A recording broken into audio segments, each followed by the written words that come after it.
Magandang araw po sa inyo lahat. Ako po si Banat Bay at eto na nga. Nako po, breaking news, malupit na malupit. Si VP Sara Duterte lumusob sa kamera. Nako, pambihirang buhay ire. Anyway, eto na nga po, ladies and gentlemen. Alam nyo mga kababayan, sabi nga nung iba, inaantay na lang ha. Napakabait na mga ngayon ha, ng mga congressman ha. Kasi siguro natatakot sila na baka pag meron silang gagawin kay VP Sara Duterte doon sa kamera, magkaroon ng hindi magandang resulta ito sa mamamayang Pilipino, dahil alam naman po natin ang mga nakaraang ginawa ho nila kay VP Sara Duterte, binastos, binaboy, talagang pero ngayon, nako, malakas na loob ni VP Sara Duterte mag-isang humarap. Ayun, palakpakan. Yan ang isang bagay na mga kababayan, talaga namang matinding ginawa ni VP Sara Duterte ngayon. Hinarap niyang mag-isa ang kamera at talaga nga namang alam niyo na, syempre itong mga congressman na ito, yung iba akala mo tatapang. Pero kinain silang buong buo ni VP Sara Duterte. Di ba? Ako, sa loob-loob ko nga yan kasi napala ninyo, yayabang nyo kasi akala ninyo poprotektahan pa kayo ng ni speaker. Kasi ngayon makikita mo yung galaw nung isang congressman doon, congresswoman, na supposedly dati grabe yun, bumanat. Ngayon kulang na lang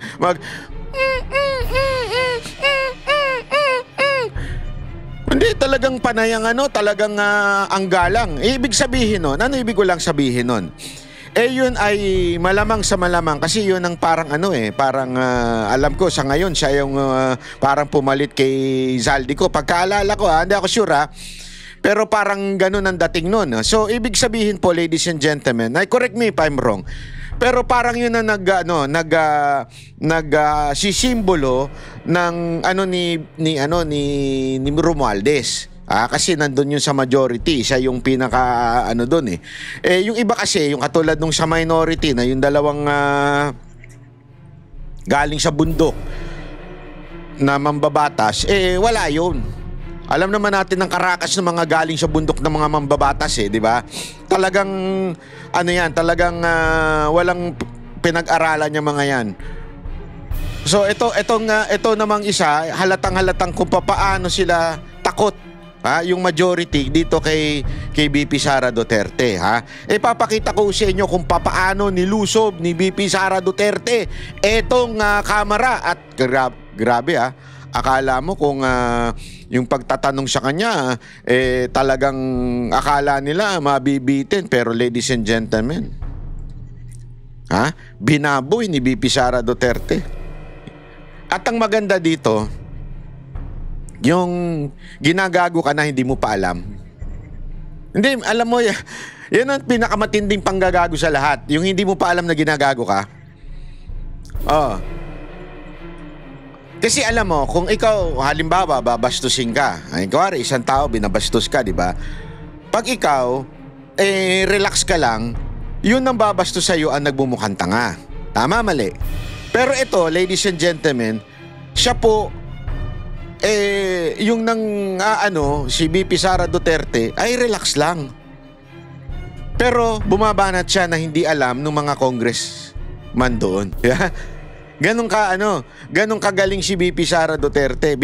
Ginagago niya na yung mga kausap niya, pero ganun pa lang siya. Panoorin natin baka akala ninyo niloloko ko kayo. Ito, pasok. Going to the next from the minority leader, Congresswoman Reneco.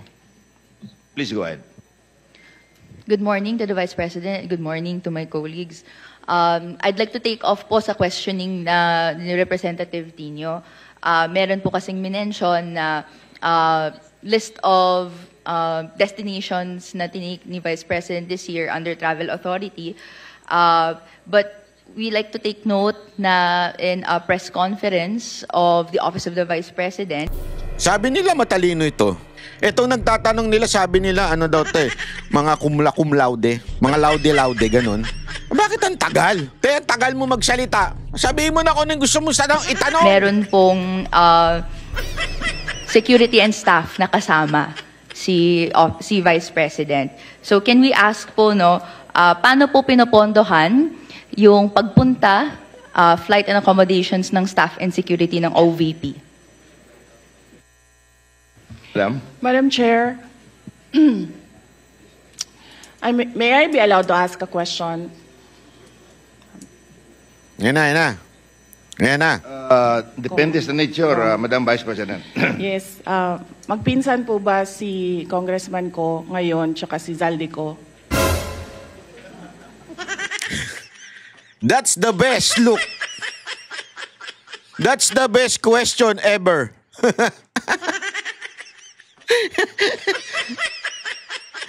Alam mo, Zaldico, yung pangalan mo, kawawa na, ha? Mantakin mo. Hindi, let's realize and analyze, ha, kung ano yung tanong na ito. Ano natin, isipin natin na mabuti. Why is this funny? Why is this quote-unquote banat? Anong meron sa tanong na relatives ba kayo ni Zaldico?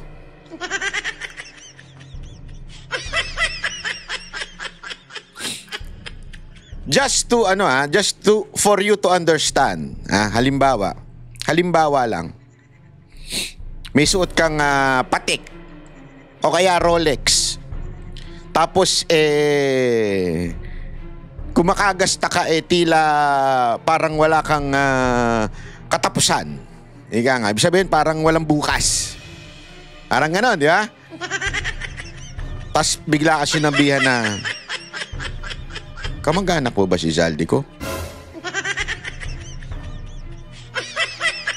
Ng kaibigan mo. Ano ibig sabihin nun? Para sa kaalaman natin, nilagay nyo dyan. Kasi dito, maintindihan mo na hitting two birds in one stone.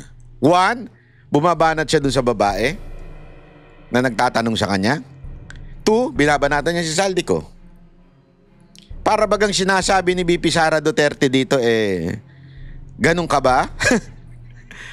Kasi nga, ang dating, ganito lang hindi ako nagsasabi niyan, yung taong bayan na nagsasabi. Ngayon, galit na galit kay Zaldico kasi nakita naman natin na, ulitin ko, papaalala ko lang hindi po ako nagsabi. Si Ma'am VP Sara Duterte, siya nagsabi. Sabi niya, itong may hawak ng budget natin, si Romualdez, si Zaldico. Pangalawa, si Tiangco. Yung mga insertion daw na ipinasok, si Tiangco nagsabi niyan. Si DA Secretary, sinabi rin niya, nakikiusap si Zaldico. Si Magalong, pinangalanan niya, isa sa mga mastermind si Zaldico. So, ladies and gentlemen, yung pangalan ni Zaldico talagang na. Pag sinabihan ka ng Zaldico, ito'y insulto. Para bagang ikaw ay nakikinabang, ikaw ay may pera ng hindi mo pinagpaguran. Parang ganun. Wala naman sila sinasabing magnanakaw. Wala naman sila sinasabing kurap. Pero hindi maganda. Ang pinanggalingan ng kung ano mang meron ka. Yeah? Alam mo, meron ako nga nakausap isang araw ba? Nakalimutan ko na, sabi ko. Tinatanong niya kasi, Banat Bay, kamusta na yung kaso mo kay Zaldico? Sabi ko, meron nga kaming i-announce ko nga dito Anong i-announce mo? Kasi may hearing kami. Totoo, may hearing kami ni Zaldico at nung unang hearing, pumunta siya. May nagkwento kasi sa akin, di ako sure kung totoo Pag ito daw si Zaldico kumakaso, hindi daw nagpupunta. Sabi nila, hindi ko alam kung totoo yan kasi wala naman akong impormasyon dyan. Kinuwento lang sa akin ng isang abogado. Sabi, hindi pupunta yan. Kaso lang yan ang kaso, sabi ng gano'n. Hindi ko alam kung totoo. So sabi ko nga, ganun ba? Siguro hindi pupunta yan dun sa pagkaso niya sa akin. Ladies and gentlemen, first hearing, pumunta siya. Grabe Bakit bu? Hindi, ibig sabihin, that's how serious the person is. Talagang para lang ako ay, I don't know, whatever he wants, kung ano man ang gusto niya sa akin. Di ba? I mean, ganun siya ka-serious. Pumunta siya. First hearing. Ang second hearing ko, October 16. Ilagay nyo yan. Italaga nyo October 16. May hearing. So, ladies and gentlemen, dapat nandun siya. Kasi yung nag-aakusa, dapat na andoon sa hearing. Yan po ay at batas po yan sa Pilipinas. Kung sino man yung nag-aakusa, dapat nandun siya sa hearing para sasabihin niya yung kanyang akusasyon, sasabihin niya yung kanyang reklamo, at pwede siyang i-cross-examine ng abogado ng defense. So, parte yan ng system. Hindi lang yan kay Zaldico. Sa lahat po ng court, kailangan ganun. 'Di ba? Pag nag-akusa ka, kailangan nandun ka, sabihin mo kung ano akusasyon mo dun sa tao, yung krimen na ginawa sa'yo, whatsoever, para pwede kang i-cross-examine. So, importante yun for the accuser to be there. October 16, ladies and gentlemen, meron kaming hearing. Ang tanong, pupunta ba siya? Ay, ako sabi ko, hindi, kasi may kausap ako, remember? So sabi ko, oo, pupunta yan. Posible, kasi nung una, pumunta yan. Hanggang sa nangyari na nga ho ito, lahat na to, tapos sabi sa akin, sabi nung kausap ko, di na pupunta yan. Pupunta yan. Galit na galit sa akin yan eh. Pupunta yan. Sabi niya, hindi na pupunta yan. Bakit naman? Baka pagtugtong pa lang ng airport na, batoy na ng kamatis yan. Oo. Baka biglang tanggalin yung hagdan. De, sabi lang sa akin. Sabi ko, wag naman ganun. Kayo naman. Dapat nga, sabi, di ba, let's pray for our enemies. Di ba? Dapat ganun. Wag naman natin batoy ng kamatis. Malambot yung kamatis. Dapat sibuyas. Biro lang. Hindi, kasi alam mo kung ba't niya nasabi? Sabi ko, ba't mo naman nasabi yan? Ha? Kita mo nga ngayon, mga tao pumupunta sa kamera, binabato ng kamatis. Talaga? Oo, sabi niya, mga tao ngayon nagpupunta sa kamera, binabato ng kamatis. Yan pa kaya, kita mo naman yung pangalan niyan, binanggit na ng ilang mga opisyal ng gobyerno na talagang may ginagawang hindi maganda. Sabi kong ganun, gayon ba talaga yon? Grabe naman. And alam mo, ladies and gentlemen, kaya itong sabi ni VP Sara Duterte na, are you relative of Zaldico? This is an insult. Pag sinabihan ka ng ganyan, because nakakita si VP Sara Duterte sa'yo ng hindi maganda. Aside from sa hindi maganda yung mukha mo, hindi, wala namang problema doon, banat ba ikaw? Hindi, wala namang sinasabi. Aside from hindi maganda physically, alam mo yun, pagka sinabihan ka ng, are you relative of Zaldico? Medyo insulto sa'yo yun. Insulto na sa'yo yun, insulto ba doon sa ginamit ng pangalan? Diba? Halimbawa. Bigyan ko pa isang halimbawa. Pagka sinabing, di ba nagagalit yung mga LGBTQ dito pag sinabing, harapin mo yung problema. Kinausap ka ng kaibigan mo, harapin mo yung problema. Bakla ka ba? Di ba parang pag sinabi mo sa lalaki, may insulto yung lalaki, sasabi, hindi ako bakla, matapang akong tao, ganun. Ibig sabihin, dinimin yung pangalan na bakla. Di ba? Parang sinabi na ang bakla ay duwag. Parang ganon. Kaya nga nagagalit yung LGBTQ pag ginagamit na pang-insulto yung salitang bakla. Tama nga naman yun. Mali nga naman yun. I agree. Mali yun. Kasi meron naman din talagang guding. Alam niyo yung guding? Oo. Di ba? Good na bading. Di ba? Pag bad ding, courtesy of Sir Jack yan. Kilala nyo si Sir Jack? Kung gusto nyo maging banatero si Sir Jack, ilagay nyo nga dyan. Isali nyo na si Sir Jack sa banateros. Komento rin kayo sa page niya, ha? Kasi pag bading, bad yun. Pag gooding, good yun. Di ba? Tuloy tayo dito sa sinabi ni VP Sara Duterte. Kaya nga, ladies and gentlemen, yung sinabi ni VP Sara Duterte, kamag-anak ka ba ni Zaldico? Parang sinasabi niya na masama yung pangalan na Zaldico at yung ugali mo, ugaling masama. Tama, mali. Parang ganun. Ano po yun? Gusto Mr. ko lang Chair, I malaman. can answer. Are they relatives, sir? Please answer, Congresswoman Rene. I have no familiar relation po to Zaldico or to Representative Zaldico or any of Alam mo, ang their... pinakamatindi dyan, hindi siya ngumingiti, si VP Sara. Kasi yung mga tao tumawa na eh. Siya, are you relative of Zaldico? Patay, di ba? Yan yung talagang boom ko, nana. relatives po. Thank you, Madam Chair. So, Madam Vice Chair. President, please go ahead. Yes. So we are talking about international travels, no, as of July 31. So for two travels in Southeast Asia, for the security, it's 474,646.93 pesos.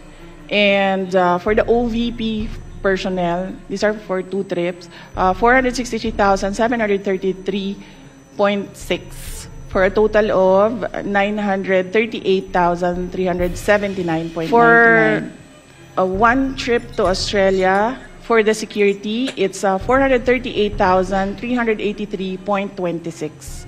And for the OVP personnel, it's 206,988 for a total of 645,371.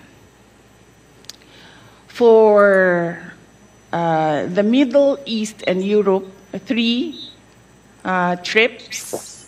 The total is for the security is 2,922,869.98, and then for the OVP personnel, that's 329.47 for a total of 4,748,199.45. For 3 trips in East Asia, the security budget was 1,141,937, and for the OVP personnel, 0, because they did not join these trips. And the total is 1,141,937. The total for 9 trips for both the security and OVP personnel is 7,473,887.70. Thank you, Madam Vice President. Congresswoman Ko.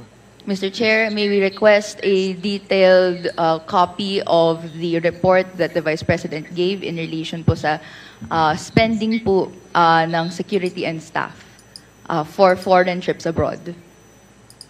We will request the Office of the Vice President to supply the committee with such record. Thank you, Madam. Yes, sir. Mr. Chair, I'd like to ask another follow-up question. Ilan po yung staff and security na dala po ng Office of the Vice President in these trips na funded po, na of this breakdown ng fund na binigay?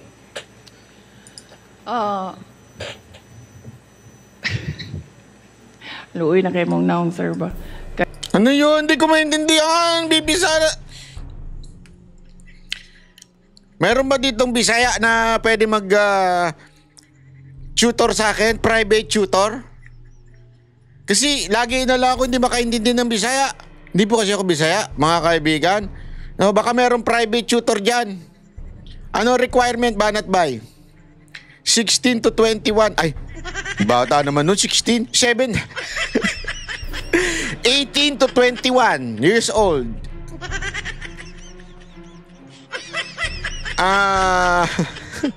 Islenda. At mestiza. Biro lang ah.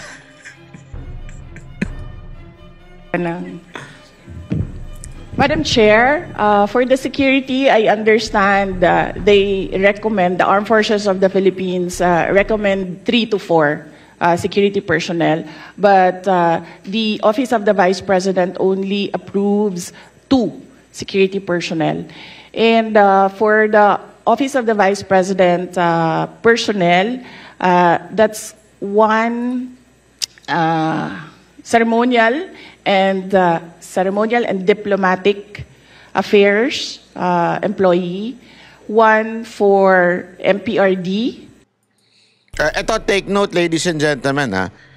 Yung security, sabi nga hindi yan even if gusto ni BP Sara Duterte na maglakad ng walang security, hindi yan part yan ng kanyang bilang Vice President. Talagang kailangan, sabi nga niya, 4 nga yung sinasabi ng AFP, pero ang dinala lang niya 2. Dahil nagtitipid. Tama, mali. Which is talagang ganun, wala tayong magagawa. Sa loob-loob ko nga. Ba't di nyo tanungin ng Office of the President? Pag bumiyahe sa ibang bansa, I mean, ilan ang security? Ginagastusan ng taong bayan nyo, ladies and gentlemen. Bakit wala nagtatanong? Oh. Ako, agree ako na dapat talagang merong security ang presidente. Part yan eh. Kaya nga ito, ladies and gentlemen, hindi naman po ito Senate President o yung mga Senate President nga, yung Chief Justice, meron sila talagang allotted security na nakalagay dyan. Ang Vice President pa kaya? Nakalimutan nyo ba yan ang papalit pag nawala ang presidente? Ibig sabihin, you have to secure that. Not just political ha. Baka isipin niyo dahil sa political lang kaya kailangan hindi. Dahil yan po ang mandato ng konstitusyon. Yan po ang sinasabi ng konstitusyon. So kailangan protected dyan. Ewan ko nga dito sa mga... Hindi ko alam sa mga nagtatanong na ito Bakit parang ayaw nyo nang may pumoprotekta kay VP Sara Duterte? Meron ba nagbabalak? Meron? Baka naman meron nagbabalak. Di nyo lang sinasabi Hindi, I mean, baka may alam kayo. Wala naman ako sinasabi sila yung nagbabalak. Hindi, baka may nagbabalak. Baka lang meron kayong info, mga intel. Kasi parang kini-question yung security niya That is the Media Relations and Public Affairs Division. And then one for as assistant to the Vice President. So those are the approved personnel who joins the Vice President in her trips. So, to clarify, Mr. Chair, these personnel in total ay sinagot ng OVP fund of totaling 7.4 million pesos sa ating mga foreign trips. Madam Chair, not all foreign trips, as I mentioned. Security is always recommended by the Armed Forces of the Philippines, but some trips do not have OVP personnel because there are only 3 trusted OVP personnel who can do the work that I demand from them, and sometimes they are not available. Okay. Congresswoman Go. Okay, thank you, Madam Chair. So to confirm, ito pong mga trips na to that was mentioned, are these trips personal in nature that required po yung presence ng personnel and staff? Mr. Chair, I believe, with all due respect with my colleague in the minority, I believe the question is irrelevant. Because even if the Vice President travels on her personal capacity, we cannot disassociate herself from the office of the Vice President. Tanga kasi yung nagtatanong Hindi, sorry That's the truth. Personal o hindi personal yan, kailangan may bantay. Sige nga, yung presidente nga. Hindi, kasi tanga-tanga Yung presidente nga, ito, tanongin ko kayo. Yung presidente, kunwari tapos na siya sa Malacanang, uwi na siya sa bahay, matutulog na. Babantayan o hindi? Ano na yan beyond the office hours na yan Gago, hindi security guard yung mga yan. Hindi kasi makakala niya security guard yung mga yan na may oras. Hindi, halimbawa, di ba, may security guard na mayroon duty lang, 8 hours. Hindi pala, 12 hours, kawawa naman ng mga SG natin. 12 hours, di ba? Titigil na yan, di na kasi, yun lang ang usapan. Kunwari, isang pabrika, o kaya, wag naman pabrika. Kunwari, ito lang, babantayan mo lang siya sa gabi pag wala yung mga taong nasa, yung opisina na yun, maliit na kapihan. Sa gabi ka lang, kasi, delikado sa gabi, maraming dyan, pero pag sa umaga, nandito na yung mga manager, okay na. Hindi ganun yun. Ang Vice President pa rin yan, kahit matulog yan. Kahit yan pumunta ko saan-saan, Vice President pa rin yan. Tatangat, ewan ko ba dito sa nagtatanong Kaya buti na lang, binara nyo itong Mapapamura ka talaga Alam mo talaga ako, mainit ang ulo ko sa mga tanga. Hindi, totoo talaga Sorry pero ako talaga ayoko ng tanga Kaya nga minsan, grumpy old man ang tawag sa akin Hindi, grumpy cute old man. Kasi ba naman, kahapon nagpunta ako sa restaurant. Nagbibisik Panay kwento mong animal ka. Bakit ba? Gusto ko magkwento. Nagbibisikleta ako, di ba? Bisikleta lang. Ganyan ako, bisikleta. Parang Amsterdam ang dating, di ba? So, tumigil ako doon sa harap ng restaurant. Sabi ko, te, may table pa. Kasi nakita ko daming tao. Diba? Daming tao. Sabi ko, te, meron pa ba table for one? Sabi ko. Meron pa ba? Alam mo sagot sa akin? Sir, saan yung paparada yung bisikleta nyo? Putang ina niya. Sabi ko, te, anong pakialam sa bisikleta ko? Kahit saan ko iparada yan, wala ka nang pakialam dito sa bisikleta ko. Gusto ko ipanakaw to, buhatin ng ibang tao, wala ka nang pakialam doon. Ang tinatanong ko, kung meron bang table para sa akin?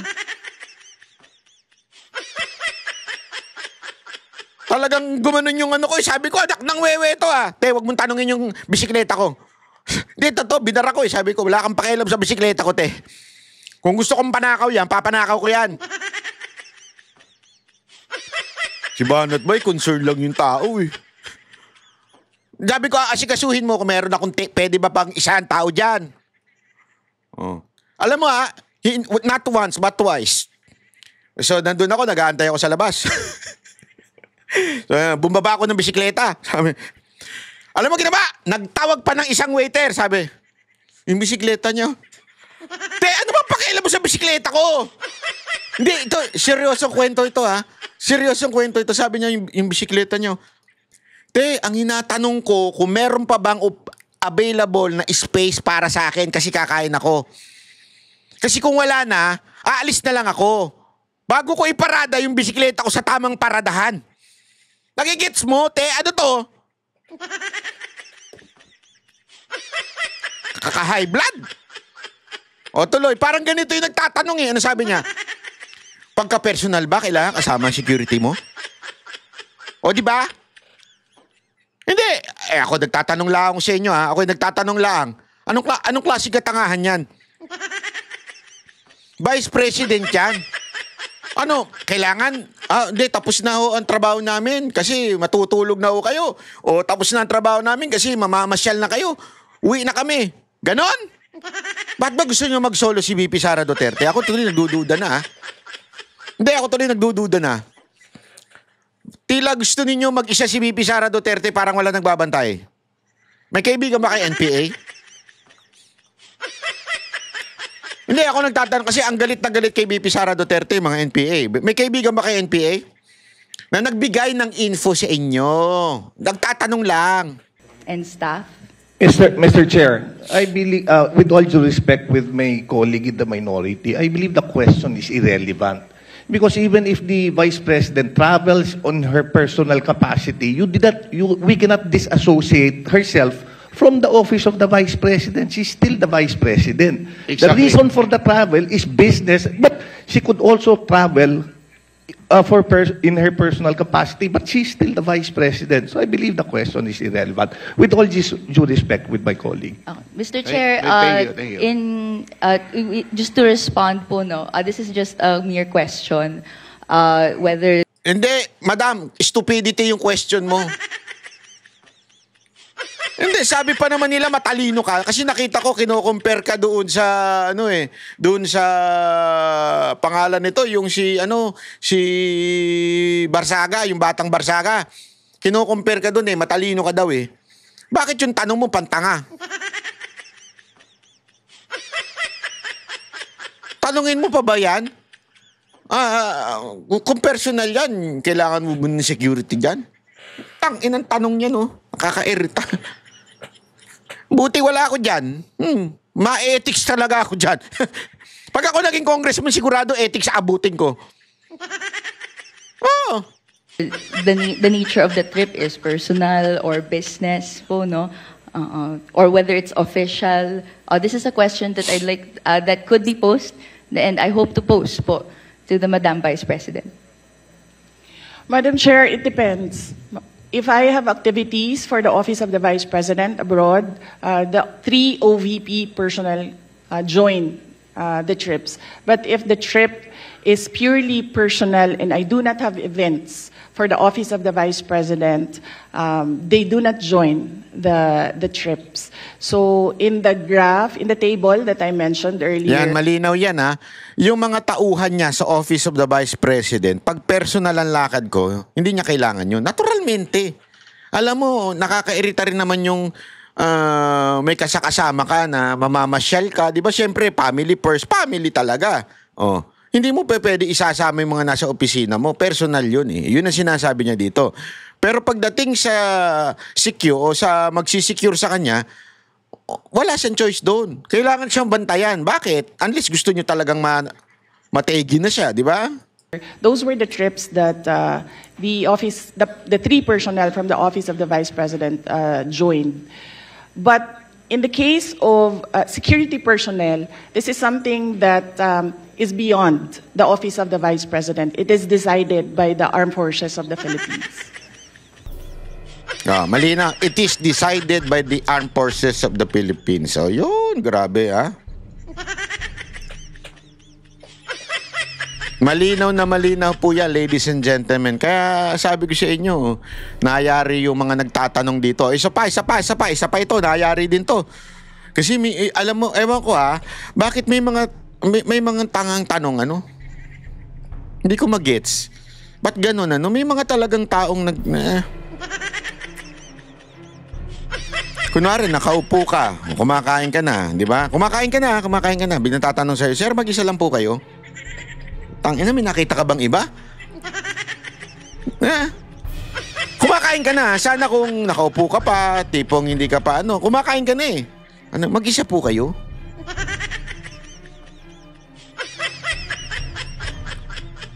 Di ba, oh? Hindi kasi alam mo, minsan may mga ganun eh, di ba? Pupunta sa coffee shop, tatanong, may alak kayo dito? Coffee shop yun, ha? Wala naman sila sa Europa, di ba? I mean, pwede yung may ganun. Diba? Yung mga tanong na ito pa, isa pang tanong to na ewan ko kung saan nanggaling. Congressman Antonio Tenio. Basta talaga mga ganitong karakas, yung mga taga-bundok eh. Salamat, Mr. Chair. Magandang umaga po sa Office of the Vice President at sa Vice President. Well, unang tanong po ay kaugnay sa presentation na binigay ng Vice President. Napansin ko po roon, nasa budget na 903.4 million for 2025. Bagaman hindi pa po tapos ang taon, ang obligation rate po ay 34.3% lamang at ang disbursement rate ay 66.8%. So nasa kalagitnaan po tayo ng taon, pero mukhang mababa po yung obligation rate. Ano po ang paliwanag dito? Yes, marami kaming procurement na tumagal. Hindi siya nasimulan by January. Madam Chair, yung procurement. So maraming mga procurement na June, July, August na nasimulan. May dahilan po ba kung bakit June, July, August na nasimulan ang mga proyekto? Madam Chair, dahil kailangan marami pong mga attachments na nire-require para sa procurement, and lahat po ng mga documents na yun ay hindi po siya nakukuha ng isa o 2 araw lamang. So, middle of the year pa po na naisaayos ang requirements for bidding. Parang ganun po. Tama po ba ang intindi ko?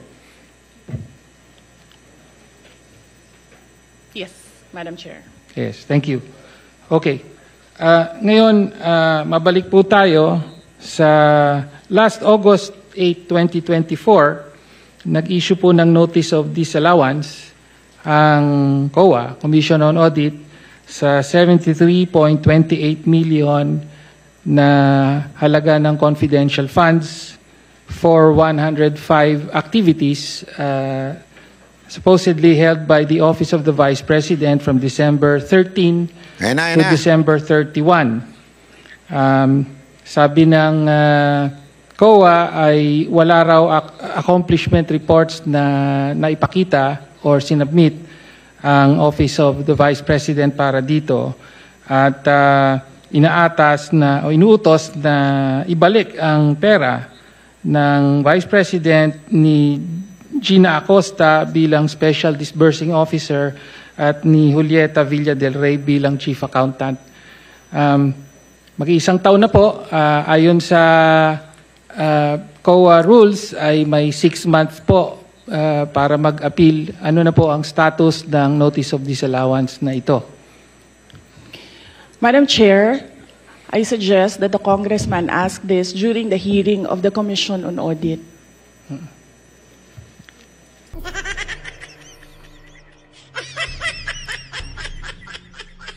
Bakit ako tinatanong mo tungkol sa COA?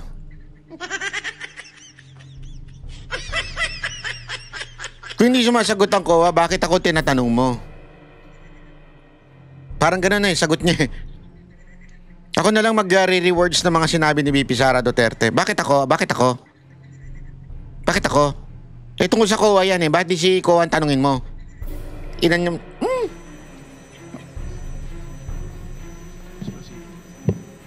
Madam Chair, I'm asking the question now from the Office of the Vice President. Madam Chair, this is a status of documents inside the Office of the Commission on Audit. So it has to be the Commission on Audit who will answer what is happening to this notice of disallowance. Nagsubmit po. Ibig sabihin po nun, ladies and gentlemen, wala kang pakialam. COA ito COA matters ito. Wala kang pakialam. Ba ng appeal ang Office of the Vice President sa Notice of Disallowance? Kung yung Congressman Tinio, kung ang notice of disallowance was rectified by COA, wala na po yun. Pero kung yung notice of disallowance ay meron na silang final adjudication and then merong order yon na final yung notice of disallowance. So, for your information, I will check with COA and get the records and give it to you. Thank you. Thank you, Chair. Well, next question po ay... Napaka-obvious kasi nung kanyang tanong di ba? Napaka-obvious Halatang halata ka. Well, kaugnay po sa Notice of Disallowance, ang sabi po kasi ng COA, December 30, yung mga 105 activities na inilunsad dun sa mga dinisilaw na activities ay nangyari between December 13 to December 31. And yet, sa mga nakaraang hearing ay napag-alaman po na December 20 pa po na ilabas ang SARO at na-withdraw yung 125 million. Kaya nga sinasabing nagastos ito in 11 days from December 20 to December 31. So, ang tanong lang po natin, ano po ang paliwanag doon sa nakapamahagi na kayo ng mga sinasabing reward money noong December 13 pa lamang samantalang hindi pa po lumalabas ang pera ng confidential funds. Pwede po bang may paliwanag yon? Madam Chair, this is the subject of an impeachment trial, and I would not like to discuss the defense for the impeachment trial. Representative Chair, Pino, wala please naman pong- proceed with the next question. Madam Chair, I would just like to note na wala pong impeachment trial sa kasalukuyan, Madam Chair. In fact, it is archived in the Senate. No? Okay, so next question na po. No?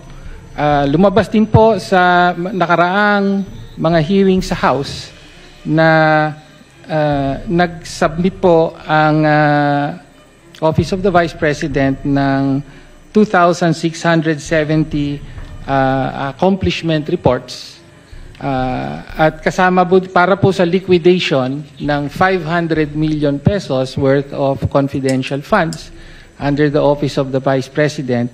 At ayon sa investigasyon ay 1,322 out of 1,992 names in the OVP ARs submitted to the PSA have no birth records.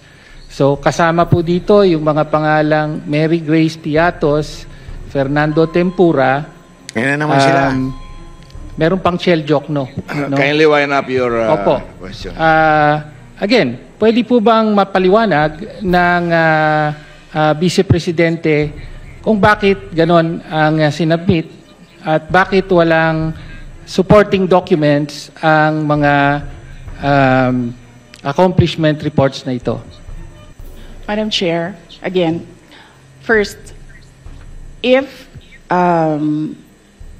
the committee would like to ask how the Commission on Audit conducts its audit, I request that all the questions be propounded during the hearing of the Commission on Audit. Second, the subject confidential funds is a matter in impeachment proceedings, which is archived, but there is a pending motion for reconsideration in the Supreme Court. I cannot discuss.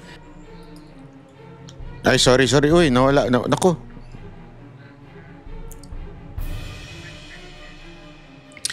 So, yun na nga po sinasabi, ladies and gentlemen. Napakalinaw po nun. Even if na-archive, may motion pa eh. So, ibig sabihin, kahit pa paano, hindi pa pwedeng pag-usapan dito yan. Kasi gagamitin nyo yan sa akin eh. Diba? Kaya nga may ganun yun, di ba? Meron tayong karapatan na hindi magsalita. Di ba pag hinuli ka, may Miranda rights ka, di ba? Para sasabihin sa'yo na meron kang karapatan hindi magsalita at maghanap ng abogado mong tatamad-tamad galing sa gobyerno. Ganon, di ba? So sasabihin yun para hindi ka magsasalita, di ba? Kasi nga, pwedeng gamitin sa'yo yung mga sasabihin mo. Ngayon, meron pang motion sa Supreme Court. Ibig sabihin, maybe there is a possibility na mabuhay yan, lalo na si Soto. So, why would I answer you? Tama, mali. At saka bakit ba? Sinabi na nga confidential funds no? Ano to? Pag sinabing confidential, ibig bang sabihin nito, confidential? Pag sinabing confidential, kailangan paalam sa lahat ng tao? Huwag naman po tayo tatanga-tanga, sir. 70 accomplishment reports at kasama para po sa liquidation ng 500 million pesos worth of confidential funds under the Office of the Vice President. At ayon sa investigasyon ay 1,322 out of 1,992 names in the OVP ARs submitted to the PSA have no birth records. So kasama po dito yung mga pangalang Mary Grace Piatos, Fernando. Ayan ang... tama. Tapos na pala yung sinabi niya. Okay. Ito pa. Ito, malupit to. Grabe ha. Grabe yung banat ni VP Sara Duterte dito kay Romualdez ha. Uy, may balita ngayon ha. Breaking news ha. Habang ginagawa natin tong video na to, breaking news po ha. Magli-leave of absence daw si Romualdez. Naku, hindi ako papayag dyan.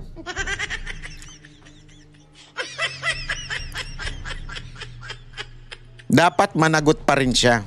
Hindi pa pwedeng leave of absence lang. Dapat talaga tanggalin na. Leave of absence pa. Ano yung pagka humupa na ang mga ingay ng taong bayan, babalik siya. Mag-resign ka na, speaker.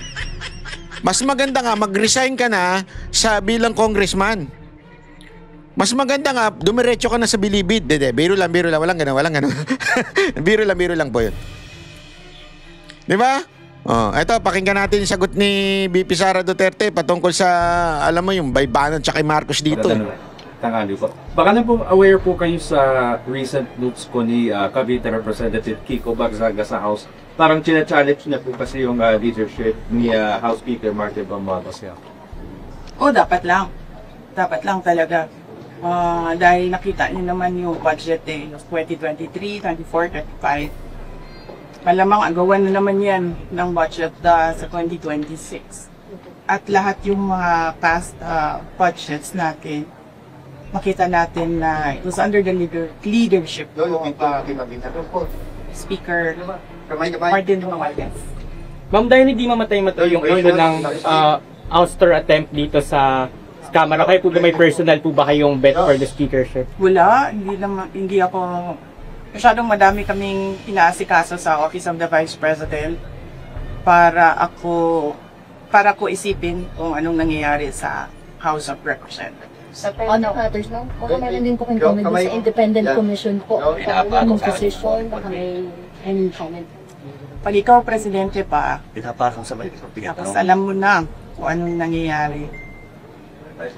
Yan. Tapos, nakikita mo na based on the budget kung paano binaboy yung pera ng bayan. Magkaantay ka pa ba ng komisyon o ng Truth Commission o ng anong komisyon yan? Optional kasi kaagad dapat yan. Unang-una, sinabi ko na noon, nag-appoint siya, nagpumili siya ng speaker na involved sa bribery nakalagay sa isang kaso doon sa Amerika. Ito sinasabi ni VP Sara Duterte, di ba? I mean, bakit mo pa kailangan ng commission? Napaka-obvious naman na. Napaka-obvious na kung sino ang may dahilan kung bakit nagkaloko-loko ang proyekto. Dahil ang pinakapunot dulo niyan ay yung budget. Budget ang usapan dito. Kaya nagkaloko-loko itong ating mga proyekto dahil sa lintik na budget na yan. Bakit kailangan mo pa ng komisyon at saka ang tagal mo? Ang bagal mong kumilos. Lintik yan. Matatapos na termino mo. Yung komisyon mo, komisyon lang ata yun eh. Hindi ka nabigyan ng komisyon? Hindi, biro lang. Hindi kasi 'di ba nakakairita, ang tagal-tagal, ang bagal mong kumilos. Naubos na yung pera ng taong bayan. Sige. Oh, yung commission ko, Klarong-klaro na doon nakita na involved siya sa racketeering and sa bribery. So, ikaw ba, Presidente ka ba? Nalagay mo ba yung ganyang klaseng speaker? Siyempre, hindi na, di ba? So, anong nangyari sa budget natin? Na-racketeering din. Tama. Correct. Yung budget natin. Tapos, siyempre, sumabog na. Hindi ako makapagsalita sa Department of Public Works and Highways, pero makapagsalita ako sa DepEd kung anong nangyari. At sinabi ko na sa inyo. Sinabihan na siya, alam niya. Cabinet meeting sinabi sa kanya kung anong nangyari sa Department of Education budget.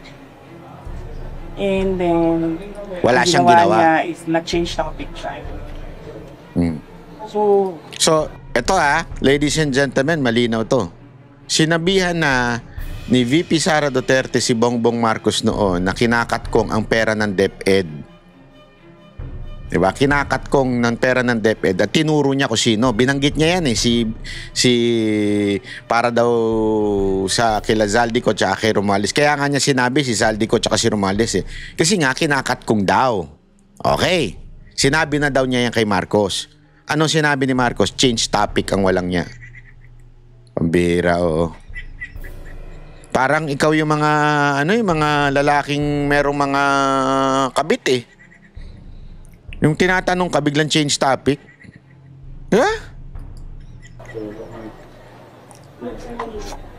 Anong pa bang komisyon? Anong true commission? Ano bang investigative body pa ang kailangan mo? Nandyan na yung budget. Nakikita natin kung paano siya kinuha.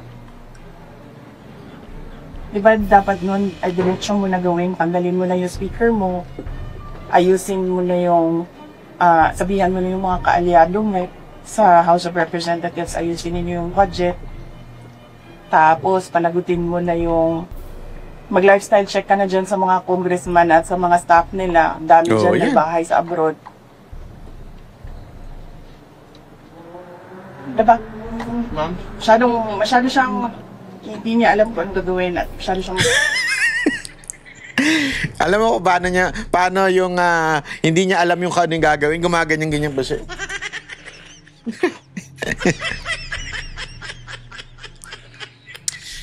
Are you teary-eyed, Mr. President?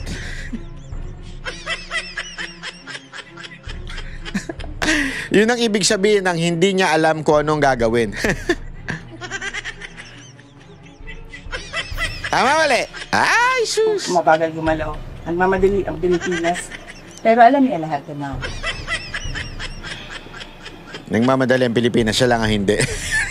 alam nga nung bata na nakikinig lang, nanonood lang ng balita at nagbabasa lang ng WhatsApp. Presidente pa, hindi niya alam. Pero ma'am, di ba too little too late na po ba yung ginawa ni BBM? And of course, dapat po pa talaga kasuhan na si Speaker and si Saldi ko sa mga ginawa. Actually, hindi na nga siya too little too late eh. Nothing na nga siya eh. Nothing less na ang ginagawa. Wala nang ginagawa ba? Kaso, the Speaker was your campaign manager in 22. Were you not aware of these issues before? Hindi naman siya naging speaker noon eh.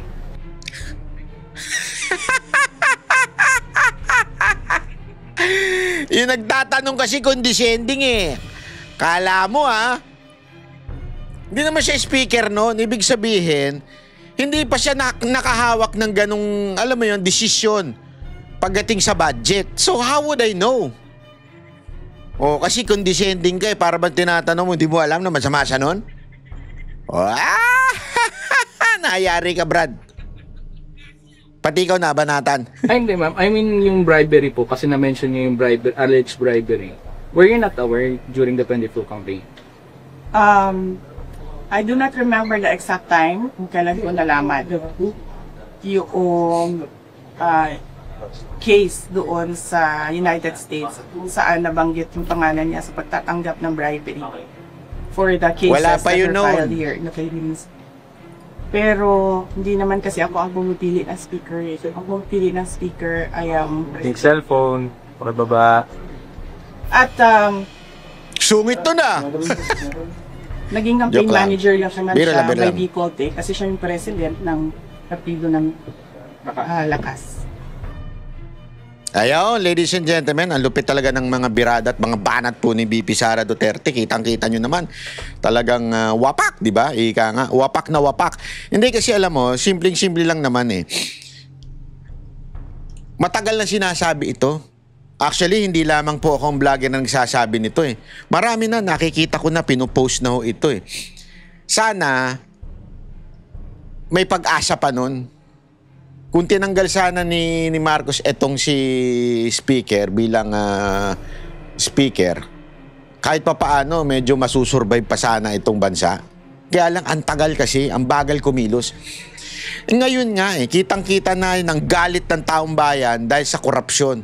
Siya, sabi ni BP Sara Duterte, hindi nga mabagal, wala nang ginagawa eh.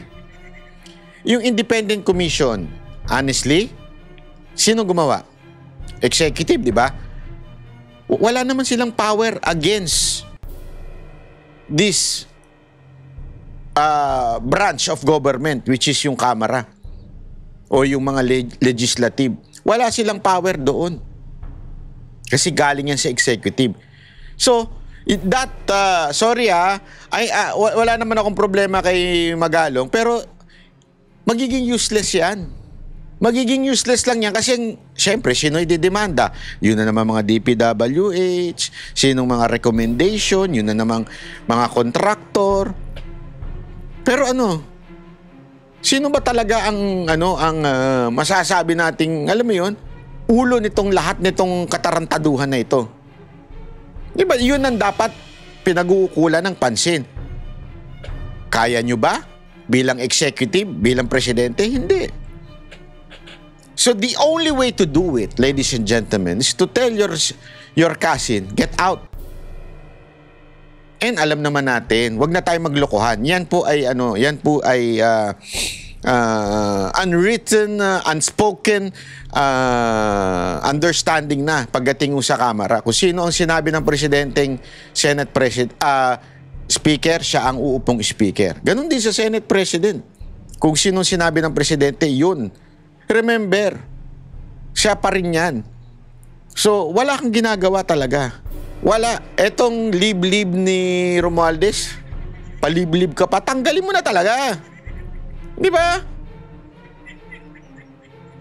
Kasi nga, tama yung sinabi ni Pangulong Duterte. Malamang takot lang siya. Or malamang, sa malamang, talagang mahina siyang nilalang. At sa lengguwahe nga nitong batang si Barsaga, ang sabi niya, ano yung sinabi ni Barsaga?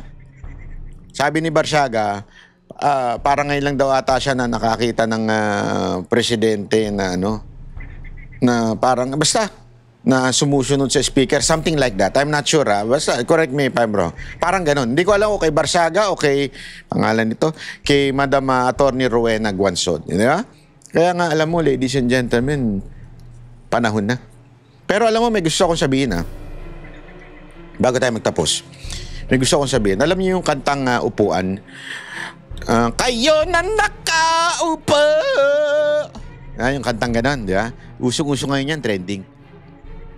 Kasi daw, yung mga nakaupong government official at saka mga nakaupong mga nasa politiko, dapat nang tumayo sa pagkaupo. O sabihin, sa kanilang seat of power, di ba? Dapat na daw tumayo. Sa loob-loob ko, hindi lang naman para sa kanila yun. Para rin sa atin yan, mga keyboard warrior. Kayo mga keyboard warrior, hindi, tinatayo lang natin para naman sabihin nila iba, masyado ka naman nagmamalinis, ikaw rin naman Hindi, tayo mga netizen, yan ang problema sa atin. Tayo rin, ayaw natin umalis sa pagkaupo. Ayaw natin lumabas at magprotesta. Diba? In a peaceful and lawful manner. Ayaw natin na isigaw. Ako, pupunta po ako, hindi nyo lang alam. Nagtatago. Siyempre, kasi again, ako po kasi may kulay ako Alam nila may kulay ako. Alam nila Duterte supporter ako. Alam nila solid Duterte. Pag sinabi si Banat Bay, Duterte yan. Matik na yan. Di ba? Ganyan kaagad Wala naman lalapit sa akin. Banat Bay, gusto ko yung banat mo sa mga bet ka. Wala naman ganun Ang lalapit na sa akin because Duterte supporter, di ba? So alam nila. So pag ako visible na nagpakita, ang dating yung rally na yun, para sa mga Duterte supporter, di ba? Which is I don't want to happen as much as possible. That's on my opinion Yan ang opinion ko. Ayoko na makulayan yung rally na bilang Duterte rally. Kailangan sama-sama na tayo. We are anti-corruption, di ba? Dapat matanggal ang dapat matanggal. Anti-corruption tayo. Hindi ito Duterte rally. Kaya ayokong mag-video doon. Wala akong problema doon sa iba kung gusto nila. Iyon yung opinion nila. Basta ako, opinion ko, ayoko nag-video. At doon, dito na lang ako magtatawag. Pero doon, kailangan walang kulay. Kailangan para sa laban sa korupsyon, di ba? Yun tayo.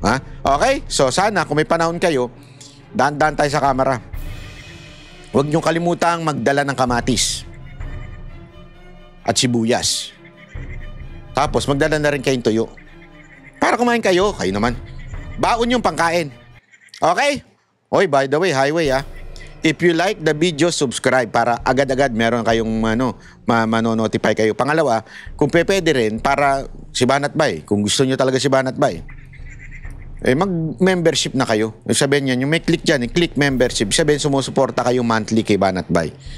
Pero pwede namang subscribe lang. Doon, walang bayad yun. Yung membership, wala naman kayong benepisyo doon. Kung hindi, suporta lang kay Banat Bay para maging independent si Banat Bay. Okay?